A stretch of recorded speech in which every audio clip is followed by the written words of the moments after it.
All right, our last look at complex numbers is going to be looking at powers of I. I always thought this was kind of neat. It's kind of simple.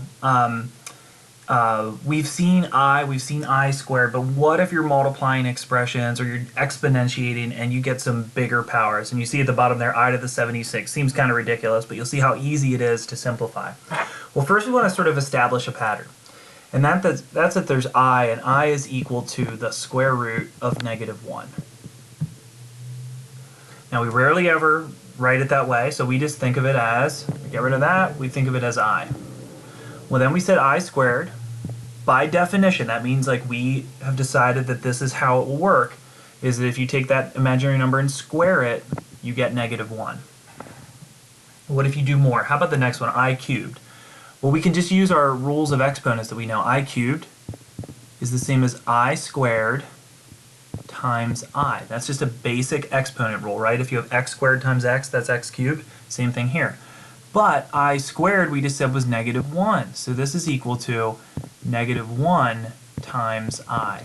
Well, -1 times I is -I, aka the opposite of I.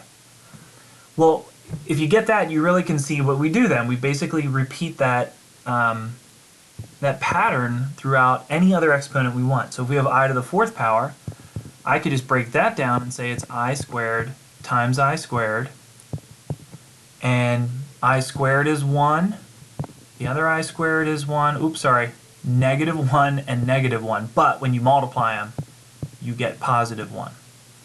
That's as far as you need to go. So it was I, -1, -I, 1. The reason that's all the farther you need to go is because when you go up one more, let's say I to the 5th, well, what we can do is we can just take whatever the previous one was, in this case I to the 4th, multiply that by I, basic exponent rule. We said I to the 4th was 1, so you have 1 times I, which is I. Well, you're back where you started again with the original. So all you have is a 4-term rotation that keeps cycling. So you have I, -1, -I, 1. I, -1, -I, 1. So we go down to the bottom, we have these crazy ones, I to the 23rd power. Now, there's kind of a nifty shortcut. Instead of just counting, we don't have to count through the cycle, I, -1, -I, 1, I, -1, -I, 1. Nor do we even have to take the I to the 23rd and try to break it into smaller parts, like I to the 4th, I to the 4th. We could do that. But what we want to do is basically just see how many times does it go through the cycle. So I'm just going to take 4 and divide it into 23. So 4 goes into 23 5 times.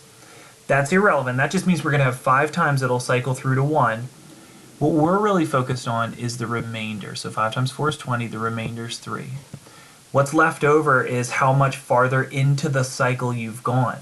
So I to the 23rd is simply going to be I cubed. The last one, I to the 76th power, same idea.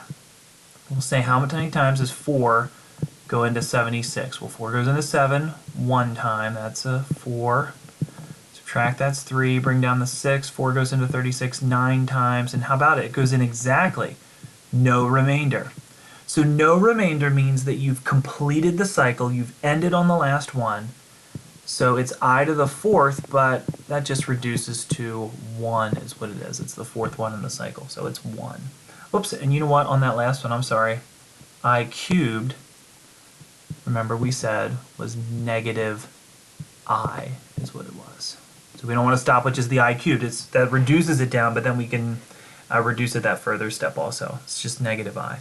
So whenever you're taking I, exponentiating it, you know it's always going to be either just I, -1, -I, or 1.